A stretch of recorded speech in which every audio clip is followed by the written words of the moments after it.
এমন ভাবি থাকলে ভাই ভাই কোনোদিন ঝগড়া লাগবে না। দেখেন ভাবি ভিডিওটা। আমার 1700 টাকা দরকার ছিল, ভাইয়ের কাছে চাইছিলাম, ভাইয়া বলছে ভাইয়ের কাছে খুচরো নেই, তাই আপনার কাছ থেকে নিয়ে নিতে। আচ্ছা, খুচরা তো নেই, 2000 টাকাই রেখে দাও। থ্যাংক ইউ ভাবি। এই ছেলেটাকে ওর ভাই, ছোট ভাই। আপন ভাই? না না, আপন ভাই না, ওর মামার ছেলে। তাহলে তুই কেন ওকে টাকা দিলি? ও তো আমাদের সাথেই থাকে, তো আমরা টাকা দিব না তো কে দিবে? এর মানে কি ও আপন আর পরের মধ্যে কোনো পার্থক্য করে না? আচ্ছা মানহা, জামাই যদি ওর সমস্ত ঘরের রং করে তাহলে ও নিজে কি করে? ওকে কিছুই করে না। ও তো এখন পড়াশোনা করতেছে, ও তো কোনো জব করতেছে না, তাই ওর সব খরচ ওর ভাইই দেয়। মা, এই বেকার ছেলেটা তোদের বাড়িতেই পড়ে থাকে আর ওর সমস্ত খরচ তো তোদেরই বহন করতে হচ্ছে। ও তো একদমই অকর্মা।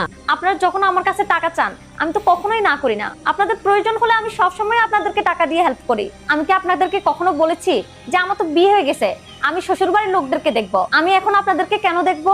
মা, বাবা, আপনাদেরকে একটা অনুরোধ করি, আপনাদের এই মন মানসিকতা আপনারা বদলাই ফেলেন, না হলে আপনাদের কারণে আমার সংসারটা ভেঙে যাবে।